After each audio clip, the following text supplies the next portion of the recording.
Salam, selamat pagi dan salam sejahtera bagi kita dimanapun Anda berada. Dan selamat ulang tahun bagi Anda yang merayakan ulang tahun kelahiran dan juga ulang tahun pernikahan di tengah-tengah rumah tangga Anda. Kiranya Tuhan memberkati hidupmu dan rumah tanggamu. Kami juga selalu berdoa kepada Bapa di surga bagi Bapak Ibu saudara-saudari yang masih terbaring lemah di tempat tidur baik di rumah sakit maupun di rumah Anda. Kiranya Tuhan menjawab doa-doa kita dan Anda sekalian diberikan kesembuhan untuk dapat kembali beraktivitas sebagaimana biasanya. Sebelum kita melakukan segala sesuatu aktivitas dalam satu hari ini, mari kita terlebih dahulu mendengarkan firman Tuhan untuk saat ini yang diambil dari kitab Ratapan pasal 2 ayat 17 begini dikatakan. Tuhan telah melaksanakan apa yang dirancangkannya. Ia menggenapi apa yang difirmankannya, yang diperintahkannya dahulu kala. Ia merusak tanpa belas kasihan. Ia membuat seteru bergembira atas kamu dan meninggikan tanduk lawan-lawanmu. Demikian firman Tuhan. Saudara, kehancuran Yerusalem bukanlah kebetulan, melainkan sebuah penggenapan firman dan rencana Allah atas ketidaksetiaan umatnya. Tuhan bertindak sebagai hakim yang adil, meruntuhkan tanpa belas kasihan karena dosa yang terus-menerus diperbuat oleh umatnya. Ini adalah sebuah peringatan keras bahwa ketegaran hati akan mendatangkan disiplin ilahi. Saudara yang terkasih, renungan ini memberikan pelajaran berharga bagi kita untuk memahami tentang bagaimana Tuhan yang Maha Kasih itu mengajar dan menghukum umat yang dikasihinya jika mereka telah berbuat dosa serta melanggar hukum dan perintah-perintahnya. Ini juga menjadi perenungan yang mendalam dan pelajaran bagi kita sebagai orang yang telah diselamatkan oleh Tuhan.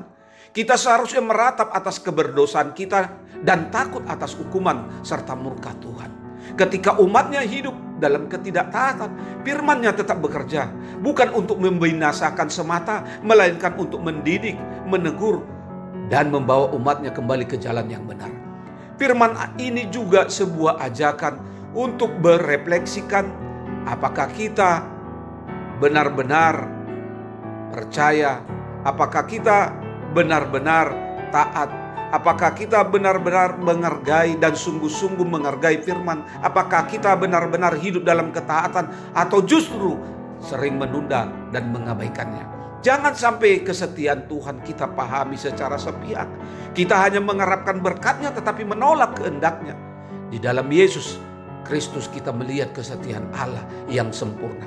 Karena itu mari kita mengintrospeksi diri, tetap memelihara iman dan memandang penderitaan sebagai wujud kasih Allah. Senantiasa bersandar kepadanya, taat melakukan firman-Nya serta menjauhi hidup kita dari segala dosa. Dengan rendah hati, tulus dan jujur kita datang kepada Tuhan memohon belas kasihan-Nya. Sebab kasih setia-Nya tak berkesudahan dan rahmat-Nya selalu baru setiap pagi. Itu yang dikatakan di dalam Ratapan pasal 3 ayat 22 dan 23. Karena itu mari kita tetap tekun berdoa dan mengucap syukur dalam segala hal. Sebab itulah yang dikehendaki Allah di dalam Kristus Yesus bagi kita. Sebagaimana yang dikatakan Paulus di dalam suratnya 1 Tesalonika 5 pasal 5 ayat 17 dan 18. Mari saudara-saudari di dalam menjalani aktivitas satu hari ini, kita hidup dengan penuh iman, ketaatan dan kerendahan hati. Kita percaya bahwa Tuhan setia menepati firman-Nya dan menyertai kita sampai akhirnya. Selamat beraktivitas, Tuhan Yesus memberkatimu. Salam.